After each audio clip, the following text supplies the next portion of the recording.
Yo, for more in-depth Knicks conversations and more Uncle Freezy one-on-one time, consider being a Patreon.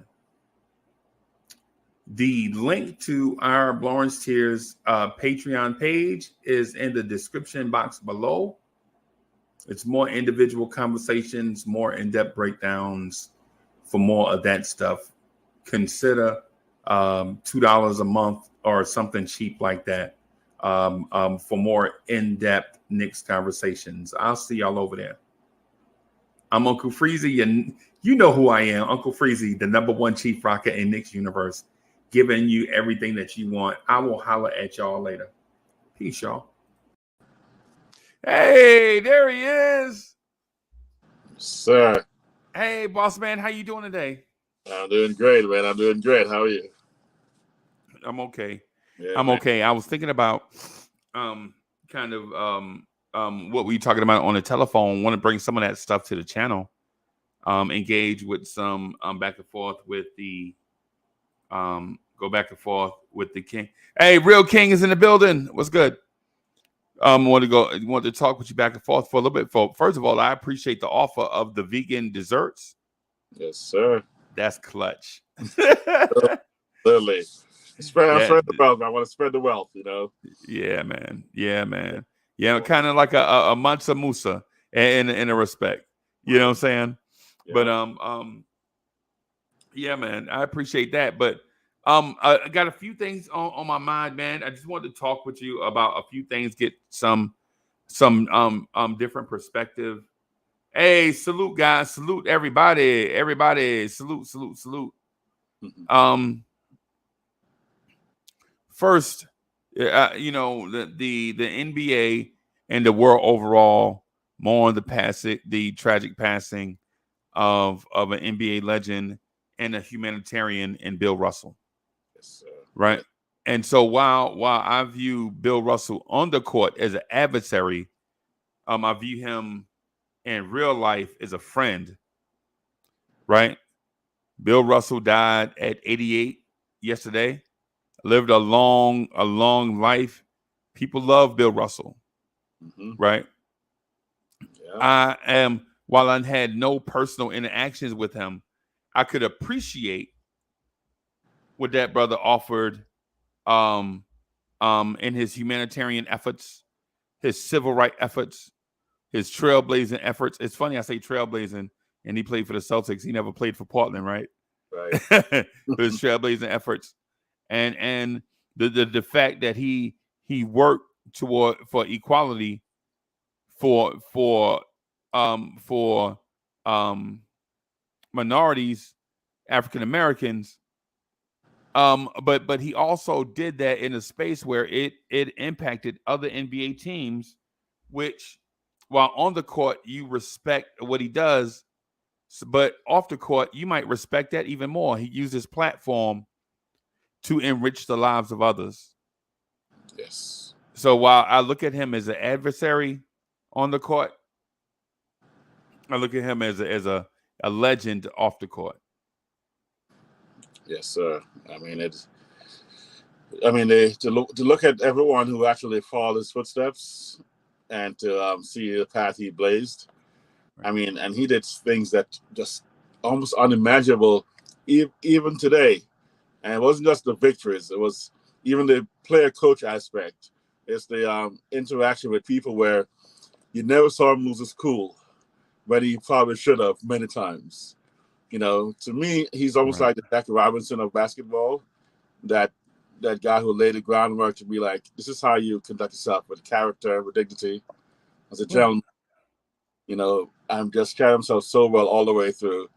I mean, it actually is amusing to me because the last time I saw him on a live TV was when he actually was like an ESPN award or something, and he gave them the finger. He gave one of, and I was like, oh my goodness! So it was so out of character for him. Well, we can see it was out of love, and just so it's kind of like, you know, bittersweet to hear that he's gone, but at the same time to know that it's time for all of us to recognize we are capable of so much more, and we can expand our lives beyond our limited, skill set. And that's Right. I realized, man, you can do more, and you can contribute to society in positive ways without necessarily making a big show of it. You don't have to actually be flamboyant. You can just simply make those small steps. I saw a letter from his daughter. My little sister actually, yeah, she was the first one actually reached out to me with him, and she's in China. She's in Shanghai, and Okay. she sent me a text with a letter from his daughter talking about what happened to them when they're in Boston after he'd won the championships, and when he had bought a new house and it got, that house got torn apart. They broke his trophies. They wrote, of course, expletives on his wall and racial slurs, and what it did to his bed. At the time, Right.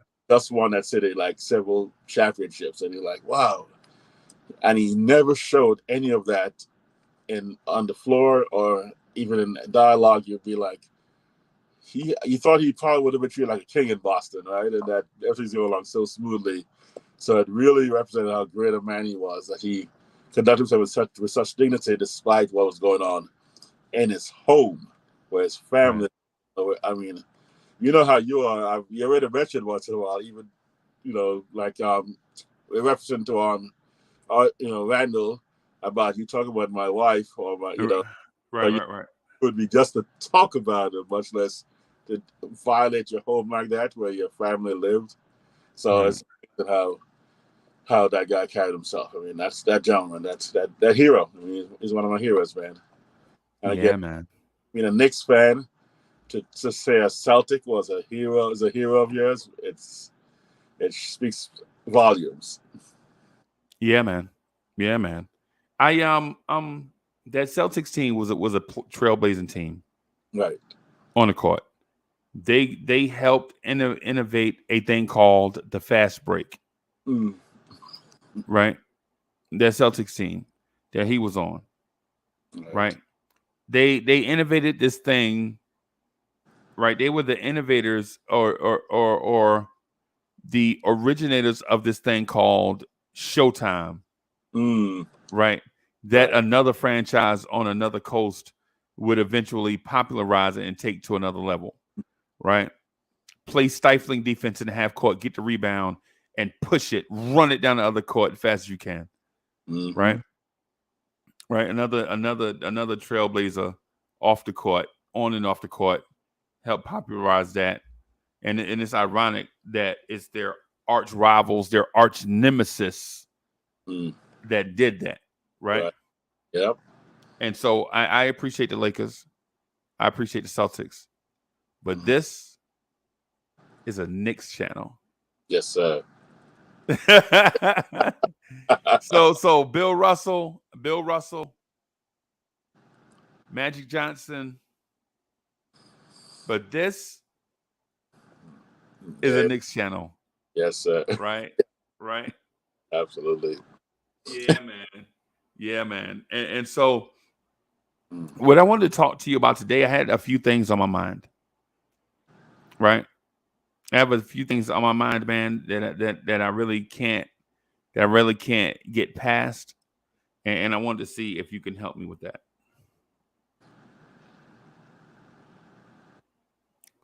Here's my question. If the Knicks don't do a Donovan Mitchell trade, is this front office considered a failure?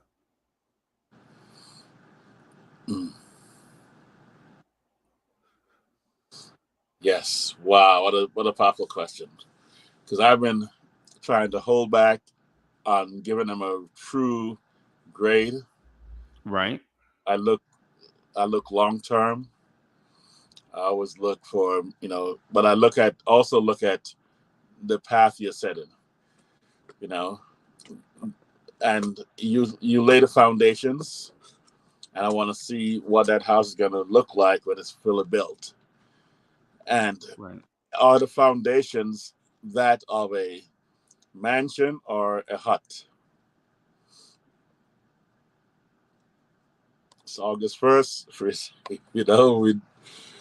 I think I came around to that similar conclusion about the time frame as to when we start to look at this, front office and as to what movements there are that's making impact on the team. And yes, this is their third year. Yeah, this is their third draft. Right. This is a 5-year contract, and at just past the midterm of the contract, you want to see what have they done to demonstrate that this team is on a path towards ultimately what we have no other option but victory, right? We won that, Larry O'Brien, we won a trophy. It's not about making playoffs. It's not about looking decent or looking like we're set up for the future, because we've been waiting for a long time for the future as well as Knicks fans. Even our new school Knicks fans on Sunday, they were talking about it. They're not looking 3 to 5 years from now to win a ring, to get that chip. They're not. And so if you're looking at it from that point of view, not getting Donovan Mitchell right now brings my grade that was previously a B- on this front office into failure. It's a tough thing for me to give them right now, but it is definitely going towards C- towards that failure. I am dropping their grade to C- if we don't get Donovan Mitchell. Right. And I've never, all through high school, now college had changed a little bit, but all through high school, I never brought home a C- to my mom. With Jamaican parents, Yeah, right. and Caribbean parents, there's no C's, even No. without question. Yeah, You're right. Right. Right. yeah, Because for a lot of us, for a lot of us, hey man, that's a misuse of resources. Because a lot of our parents didn't get the opportunity to go to school, and they wanted to. right. You know what I'm saying? So to see their kid go to school and waste their time, that was considered a failure. Exactly. You know what I'm saying? My pops barely made it out of high school. When I say barely made it, I'm talking about barely made it. Right? But he made it. Right. You know what I'm saying? But his pops never even went to school. Mm. You know what I'm saying? Right. Yep. So it's one of them things like when you get the opportunity to do something, you got to take advantage of that opportunity. They were so proud. They were so proud of pops and them finishing school that it was like they made the parents feel like they achieved something. My baby graduated from school. You know what I'm saying? Mm-hmm. And I don't know. I can't. And I won't speak to your parents. I'll speak to mine. Right? My parents, man, they were like, man, you got to go to college and graduate. This is like in the 70s. They were talking like college. You know what I'm saying? This is in the 70s, bro. And you're like, but the point I'm getting at is to your point is when you have all the resources at your disposal and you fail to accomplish your goal, is that an indictment on the resources you were given, or did you do a poor job with the resources that you were given? Mm. And we have to look at Leon Rose and his front office. Like when you walked in the door, you had young players, right? You had RJ, you had Mitch, you had these 2 extra first round picks. Now, what'd you do with them? Right? Yep. And so signing Jalen Brunson can't be your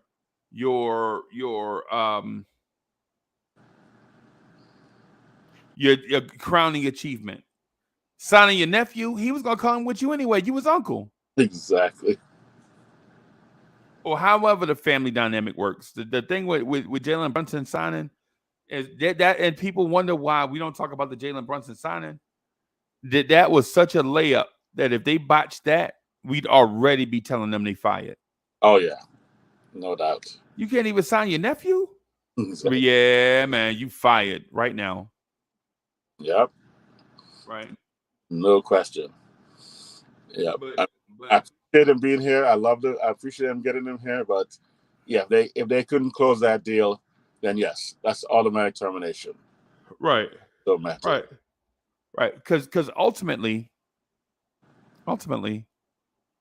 if you can't get your family member a job where they make more money than they ever made in their life, yeah, like Sarge. Think about this: your nephew worked at McDonald's for 4 years, right?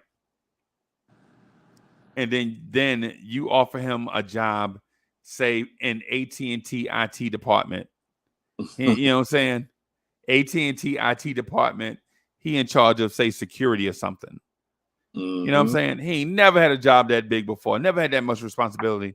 And he like, nah, man, I'm straight. I'll just go ahead and flip these burgers. Exactly. What do your bosses say? What do your bosses say to that when they hear that? Wait a minute, you can't even get a dude that was flipping burgers? You know, but and I know that's not exactly what the Mavericks are, but what I'm saying is, what I'm getting at is Jalen Brunson should have been in the bag. That shouldn't even been up for discussion whether we'll get him or not. But if you look back at it, it wasn't exactly nip and tuck. We had to fight the Mavericks to get him. Exactly. Yeah. Yep.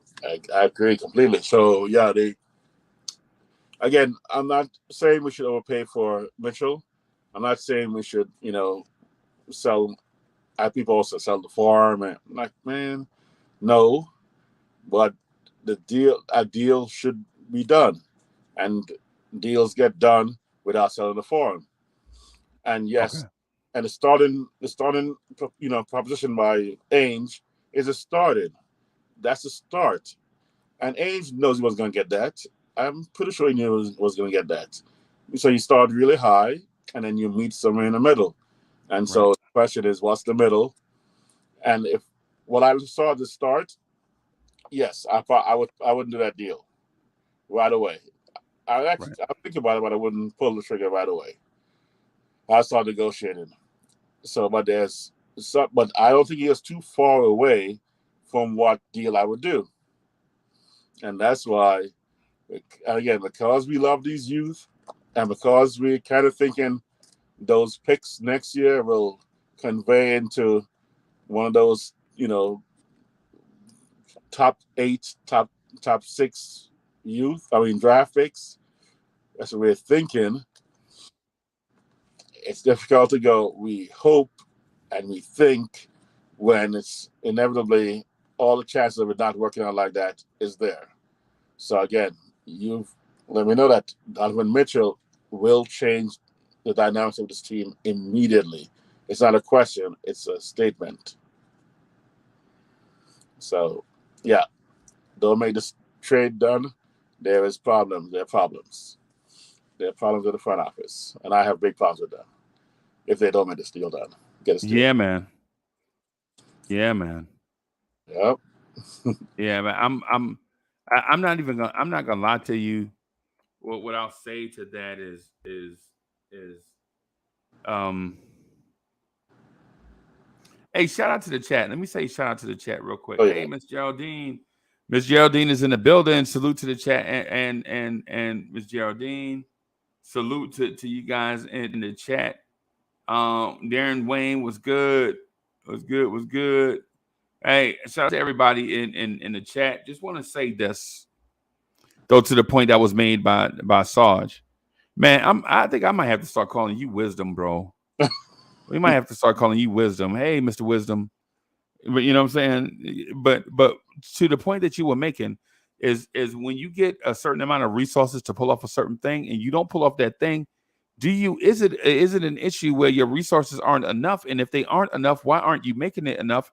And if it's not enough, is an indictment on you not being able to use limited resources to get the things that we need to survive? Deep. Right? Definitely. Right. Yeah, it's one of these it's one of these things that we have to consider. What are we doing? what we're doing. Right? Right. Now, was Usman, again, I hate to bring that up for you, but without the deals we made, we ended up walking away this past draft with 2 additional first rounders, right? Net with the deals we did. With the rolling over of Duran and Usman and Kemba, we ended up with a net gain of 2 additional first rounders, which again, man, there are kids in this draft that we could have picked up that would be worthwhile to use as chips rather than saying future drafts. Because like people are saying, if Ainge wants some youth right now, we could have had youth from this draft and used them as a trading chip. So why are we? So again, that's why I look at, whether or not they did the right moves and they used the resources correctly. And if we can't get a deal done because we didn't have the right resources, so somehow it comes back to, Leon not being prepared with the right assets to be able to send to whoever needs them to get this deal done. So I gotta put it down at get this deal done in a way that doesn't, again, we don't get fleeced, but in the same time, I don't see us getting fleeced, even based on the starting point of Danny Ainge's offer. I don't see us being fleeced from that perspective, because we'll have a team with players on there, Mitchell and Brunson. We're not going to lose RJ. We're not losing Randall. We're not losing Mitchell. We got, Robinson. We have Hark, we have Sims. We're going to have at least 1 or 2 of those youth there on the bench. Right. So we'll have a squad that starting 5 is a very competitive squad that's going to take us to a different level, preparing us for the next move. And I'm just seeing, again, I see a win-win when I look at all the possibility of us not doing a deal. Right. Someone just put that there, starts to get tampering on Leon, who may lose draft picks. And that's another factor. Now, what draft picks could we lose for the possible tampering? Nothing. Second round picks. Unless they want to just get hard on the Knicks. What if they decide, let's really set teach a lesson right now? If that happens, it wouldn't surprise me.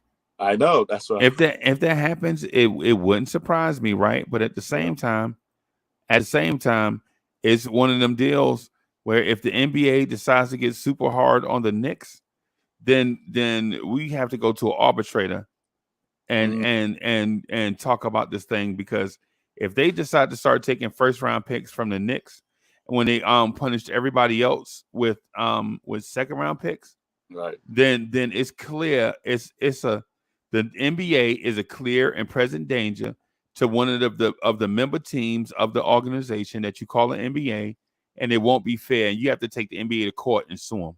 That's just as simple as that. As simple as that. You have to punish the NBA for being heavy-handed with the Knicks and not being heavy-handed with the Miami Heat or Chicago Bulls. Mm-hmm. Right? Just because the Knicks did the same thing as another member organization don't mean you punish them any differently than you punish the other teams, right? If you punish the Knicks harder than you punished the Miami Heat or whoever, then now we have to really, really consider, is the NBA out to get us? Mm-hmm. Now, and I know this is what it sounds like when doves cry, right? This is what it sounds like when doves cry. Those that don't know Prince, I can't help you there. You know what I'm saying? I know this is what it sounds like when doves cry, right? But at the same time, how do you punish one with one punishment? Somebody else does the same thing, and you go more heavy-handed on them. Now, the circumstances of each situation may be different, and I get it. But unless the NBA comes out publicly and says what it is that the Knicks did was egregious and all of that, then that's when you go heavy-handed, right? But every time the Knicks seem to do something, the Knicks get punished. Like you remember when an NBA found out the Knicks might be tanking and they traded the lottery rules? Yep. Exactly. How do you do that when the Knicks start to tank? Right. Right? Yeah. That's what I'm talking about. It's the possibility exists. It's going to be kind of obvious when you look at it, but man, I think I also again I'm not going to be worried about it and live my life by it. But at the same Right. time, if we're going to lose a pick, we might as well give that pick to Dallas. To Dallas. Right. You know? Right. Let us sell it like men. Exactly. Or like adults. Let's sell it like adults. Let me phrase that better. Mm-hmm. Let's sell it like adults. Right?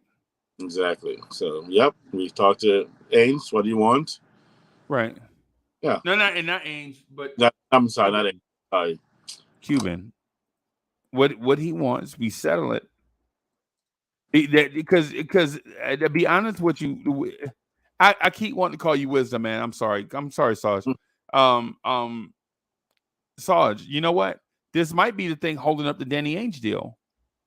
You don't know what the Knicks have to give up, so Right. they have to wait till this is finished and then do the Donovan Mitchell deal.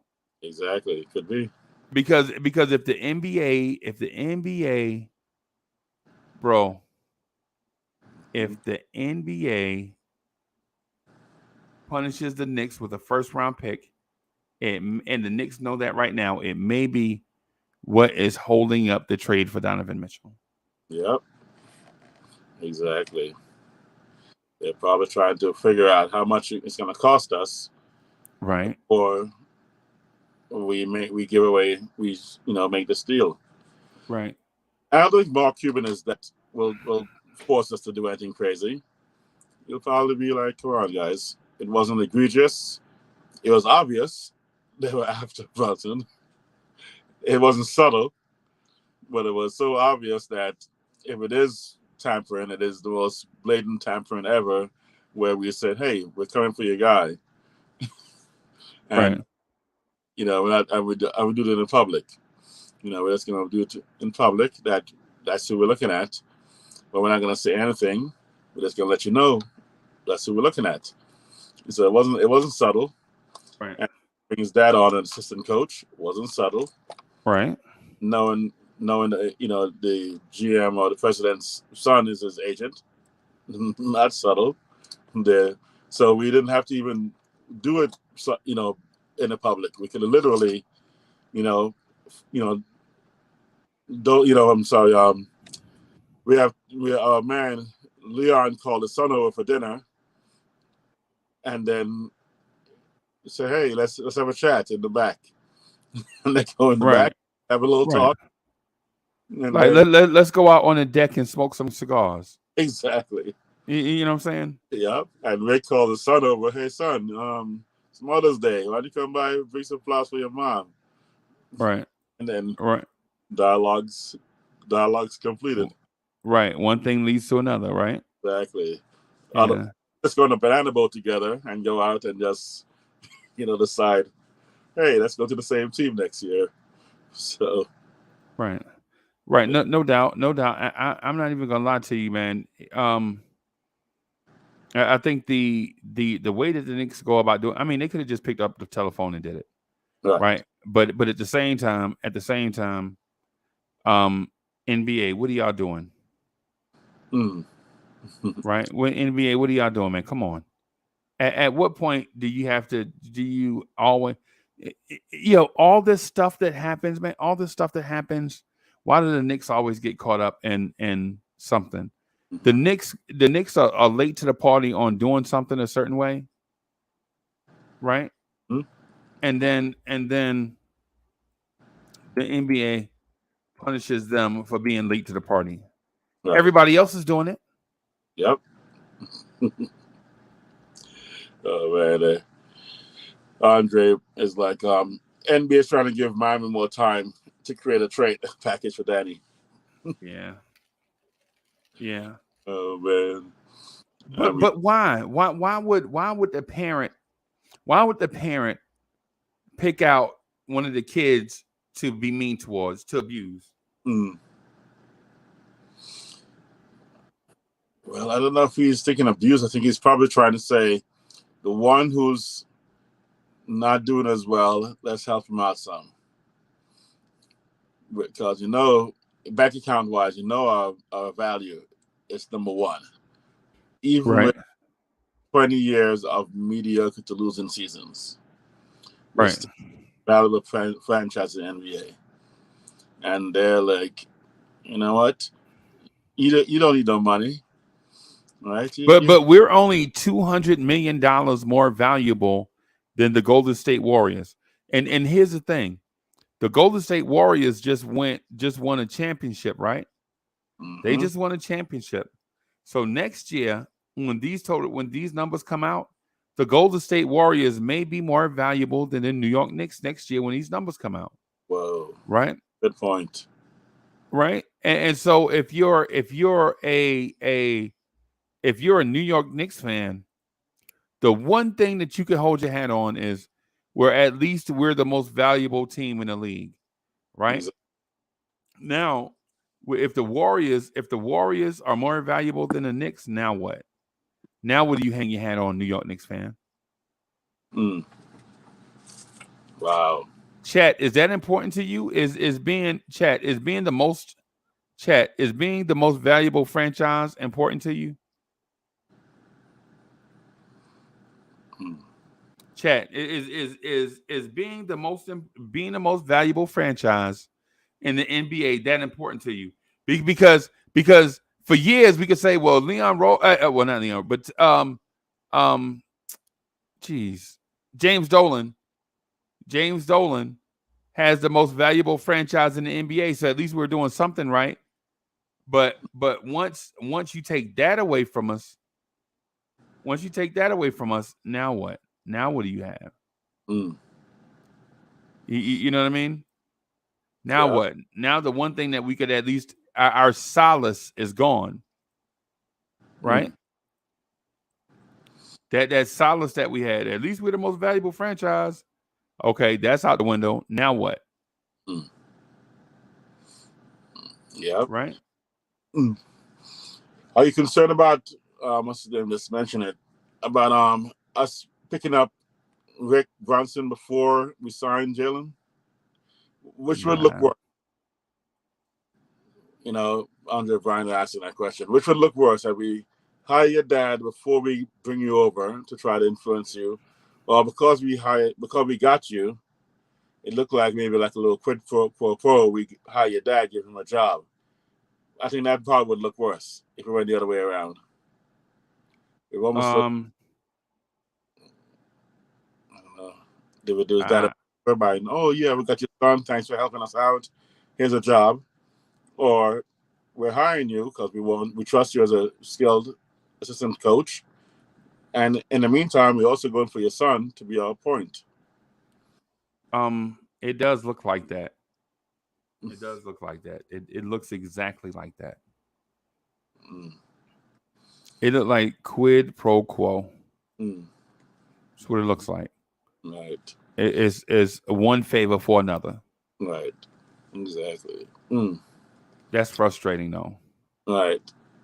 Doesn't look good on the front office. So that's part of one reason why I actually have I had to be minus for them, because that move I don't think was absolutely necessary, or the way they did it didn't look very good. It could have been done much smoother than that. It could have. I mean, yes, I value Rick Brunson too. I think he's a really sharp guy. Right. But I think that move could have been done a little bit more finesse. Right. Right. Probably so in a sense. Now that you mention that, now that's frustrating to me, because it's one of those deals where it's like, man, did it take all of that just to get, if it took all of that just to get Jalen Brunson, what would it take to get other guys here? Yep. That does sound like, yeah. that makes it look like that, and that would be tough to think if that's what it took.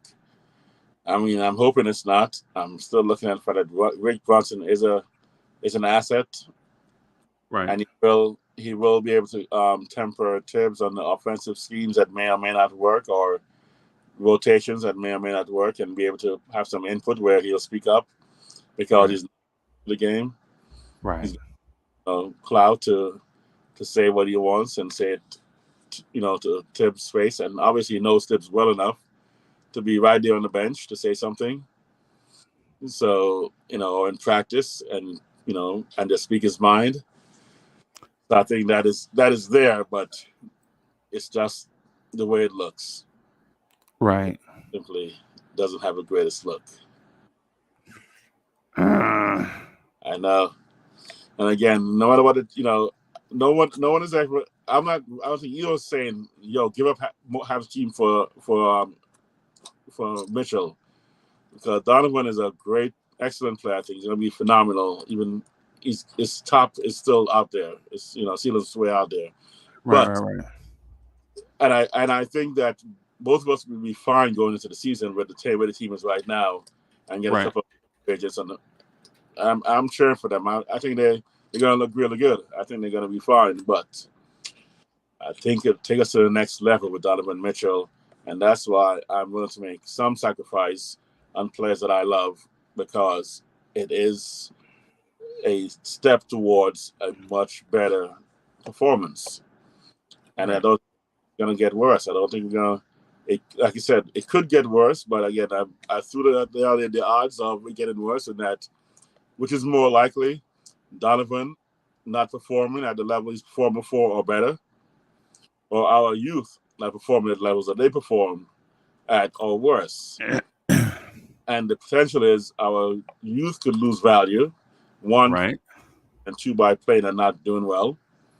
Donovan is potentially increasing value. So if you think he's going to hold it out longer, it's going to be a point where we're going to get Donovan cheaper.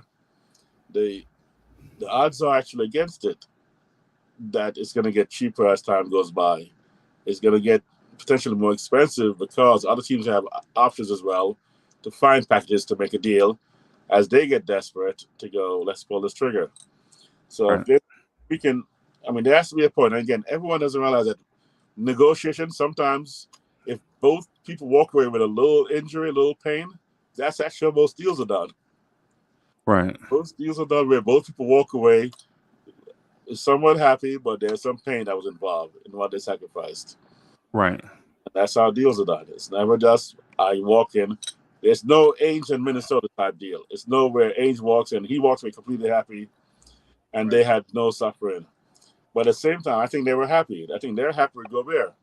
I'm looking forward to what they look like with Gobert in that squad next year. So that's that I would definitely rule out. So I ain't gonna lie to you, Sergeant. I think it's as simple as the Knicks are lowballing the Jazz because they know that there are no better offers out there. The Jazz don't want to be lowballed, so they're searching the market, canvassing the market for better deals.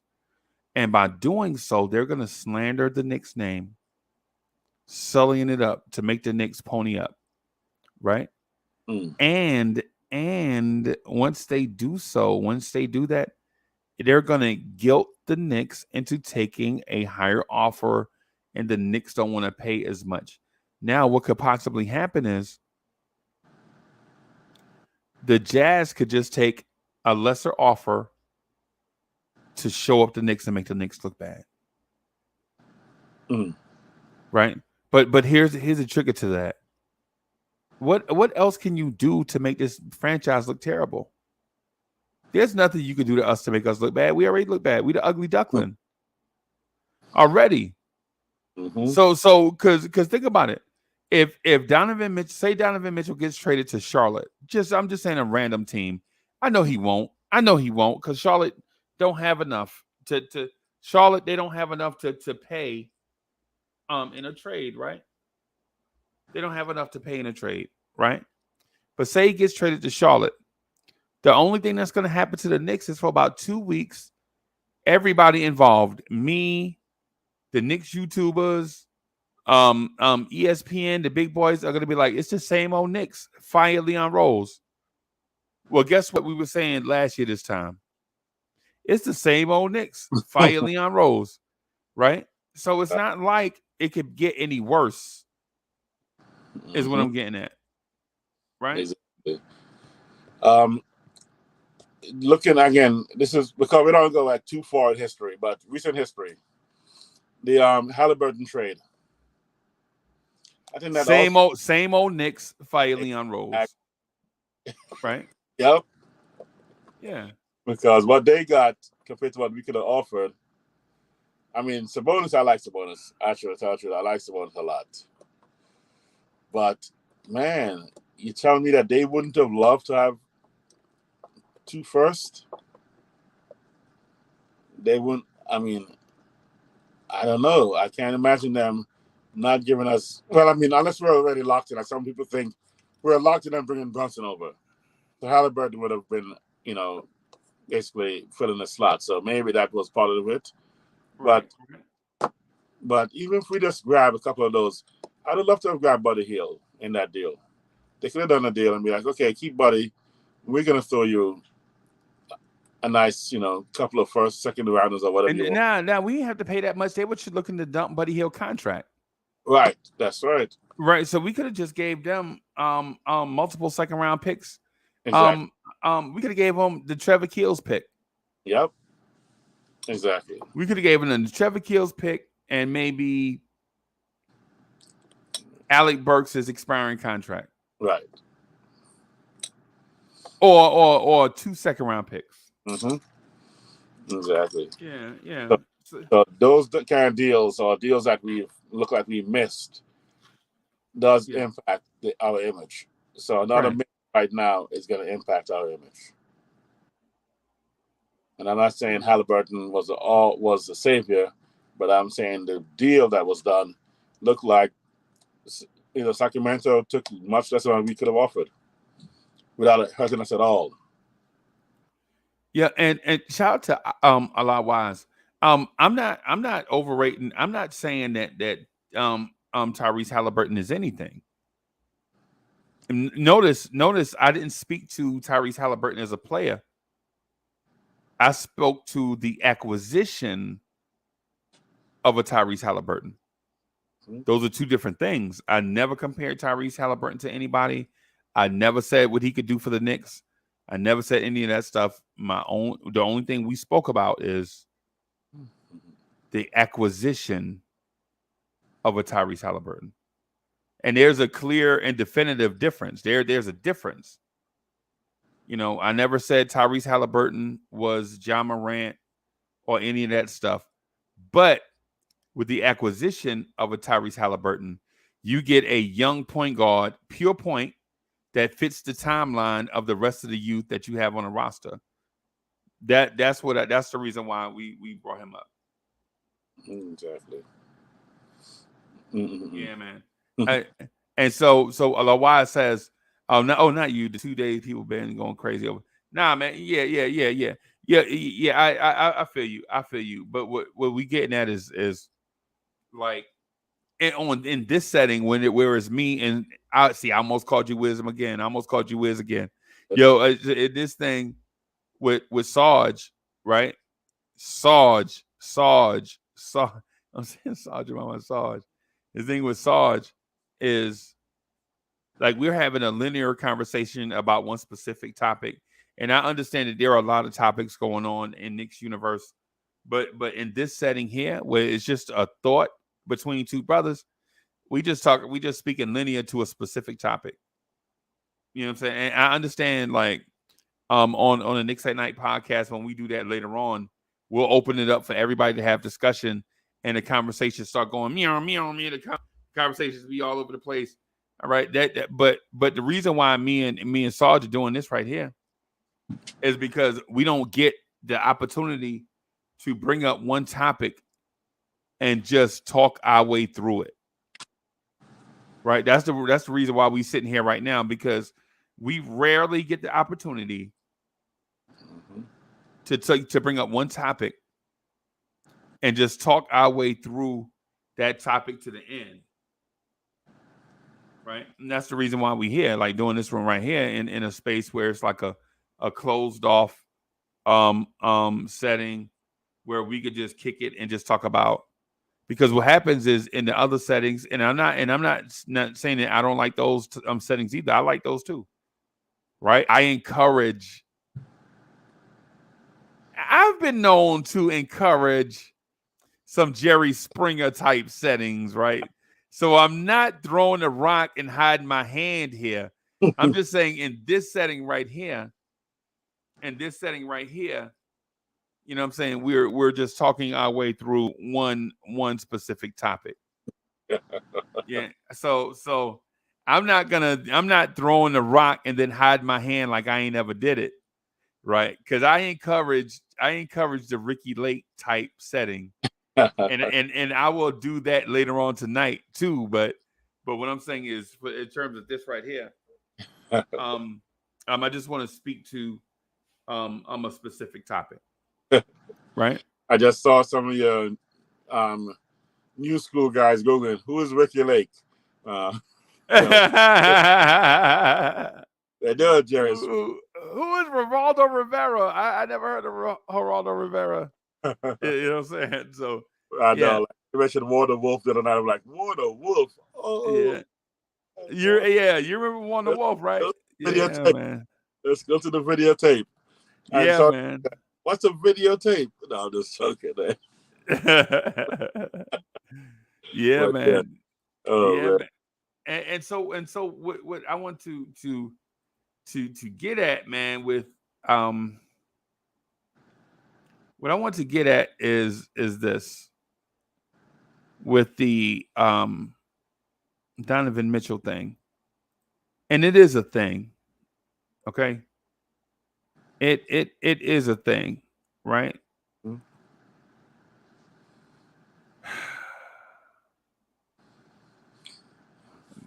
I think the further we move along. Oh, I'm sorry. Go ahead, bro. No, I mean, I just want to reiterate to people that guy on our roster is going to elevate everyone's game to a different level. Brunson will, but Donovan will be that, that exponential growth. I mean, it's no question about it. You've mentioned it before. In practice, going against someone like that in practice, everyone's game steps up. Then to have him show you some tricks of the trade, I mean, even his confidence, even his swag is going to rub off on people. Right. You know how much confidence rubs off on people when you walk into a room and your team is like, do we have a chance? And you're going to look over to the right and be like, oh, man. A chance at what? A chance at losing? There's no chance we lose tonight. Right. A dude did me to the dude did that to me in a business meeting, right? Mm-hmm. And because it's a dude named Mac, right? Dude named Mac. We in a conference room, and I'm looking like, hey, bro, you think it's a chance that we lose? And I'm thinking like or you think there's a chance? This is what I'm saying to Mac. A chance at what? A chance at winning? As long as I'm here, we always got a chance at winning. Mm. You know what I'm saying? I'm thinking, is there a chance that we lose? Because it looked like we were overmatched by this other company. Like they brought in attorneys, and the attorneys have nice suits, and they had laptops, and they didn't even ask us to hook up to the Wi-Fi. You know, struggling companies be like, hey man, can we get the Wi-Fi password so we can, we got. They brought their own Wi-Fi with them. Mm-hmm. Like these little things, like small things, bro. Everybody had coffees. Like they had just like this chick. She was like 30, and she walked in the thing. It was like she had went to the nearest Starbucks and got them coffees. And I'm like, how does she know what Starbucks at? They just flew into town, right? Mm-hmm. And so it's like these little things that kind of.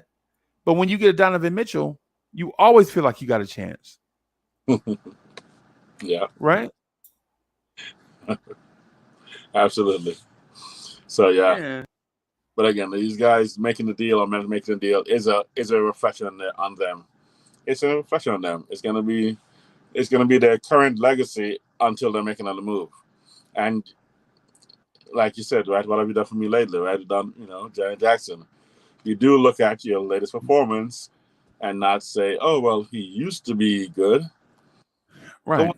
No one plays a player who used to be good. And they look at what can you do now. So that's the factor. Right. Right.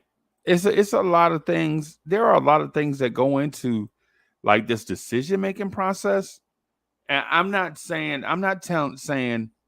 right. I just want to be clear. I'm not saying that it's Donovan Mitchell or bust. Right. But what I am saying is make a move or bust. Right. Because you can't tell me that you moved away draft picks, right? Made all these moves, cleared out the roster, and the thing that you did this for backfired in your face. Right. Like you remember when Wile E. Coyote used to order stuff from the Acme Supply Company? Exactly. Yep. Wile E. Coyote used to order all these things, and I know a lot of people don't know what Acme is. The Acme Supply Company. Wile E. Coyote used to order all this stuff from the Acme Supply Company, right? And every time something would backfire because he had the perfect plan, but all it took was like one thing to go sideways, and the next thing you know, the anvil falling off the cliff, and the truck and the anvil falling on top of him. Remember that?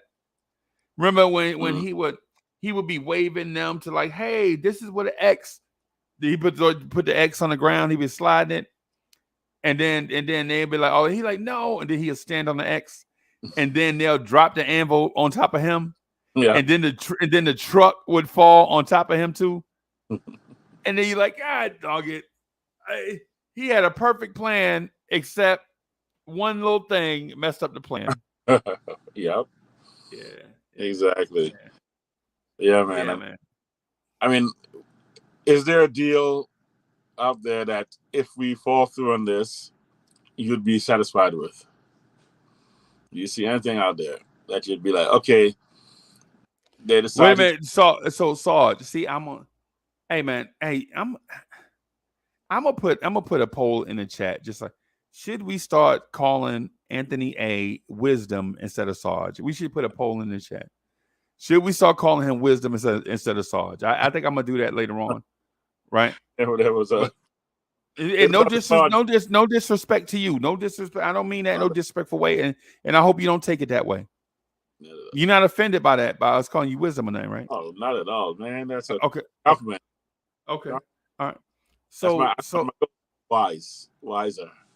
Yeah, I'm right, because I'm gonna let the people decide. This is what they feel comfortable with, what their comfort level is, right? But I'm asking you this question: are you appealing to my intellect or to my emotion?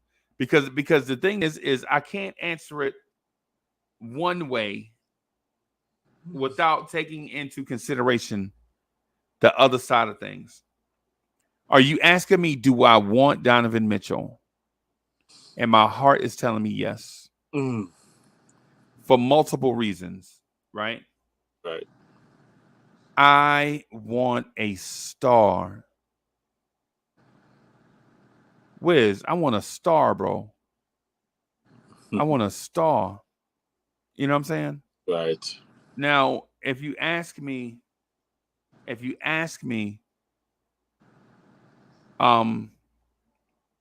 you're appealing to my intellect and saying, yo, how bad do you want Donovan Mitchell? And you're appealing to my intellect. I'm saying, wait this game out. Just go by, just play the waiting game. Be patient. You know what I'm saying? Sarge, we're supposed to do this for 30 to 45 minutes. We have 55 minutes. I know. I'm cool. I mean, and like King Ant trying to jump in and yeah, and I wanted to. I was gonna wrap it up. I was gonna wrap up right here, man, and get out of here and get some dinner. King Ant G, we get ready to rock in a few minutes though. We get ready to rock in a few minutes. Bro, me and the missus got to get some. Hey, Wiz, we got to get some chow. So, hey, y'all, it's dinner time. I'm gonna wrap up right here. Go get some. Get something to eat with the old lady, and then we'll jump back on. What time is it now? It's 6. So we're probably looking at maybe like 7:30, 7:45, something like that. We'll jump back on. Mr. Wisdom. I wait for the fire from the chat for when the ones who want to jump on, like, Ping Anton and anybody else. Bring them on, sir. Appreciate you, man. Yeah, man. So since the people have spoken, bro, instead of having Ashley ask the A at your thing, bro, you got to put Wiz there. Wiz. Yeah, it's not what I say, bro. We got to do what the people say. Okay. Like I gotta go by Uncle Freezy, right? They were like, yo, you the Unc. So I gotta go by Uncle Freezy. Absolutely. You know what I'm saying? We just going by what the people say, bro. You got it. Okay. All right, bro. Thanks for joining me for a Blorange moment, bro. It's just something that we want to just talk about. Just one topic, just be linear with it, not talk about a bunch of topics. So I appreciate you, man. Hey, y'all, we're gonna do so since we can't do a Knicks morning drive today. I just had some personal stuff, some personal and work related stuff, so I couldn't jump on this morning. So we're gonna jump on and probably rock from about 7:45 to about 10:15. Take a break, and then jump on at about 11:30 to about 2. That's what it is. It's what it is. Thank y'all for hanging in there with us, bro. Y'all saw. I'm sorry. Wisdom. Yes, thank sir. you. Thank you for giving me the opportunity to get you in a one-on-one situation where we could just chop it up. I appreciate that, y'all. And we are gonna take a break and then come back in about an hour and a half or so. All right, y'all. Peace. Yo, for more in-depth Knicks conversations and more Uncle Freezy one-on-one time, consider being a Patreon. The link to our Blorange Tears Patreon page is in the description box below. It's more individual conversations, more in-depth breakdowns. For more of that stuff, consider $2 a month or something cheap like that for more in-depth Knicks conversations. I'll see y'all over there. I'm Uncle Freezy, and you know who I am, Uncle Freezy, the #1 chief rocker in Knicks universe, giving you everything that you want. I will holler at y'all later.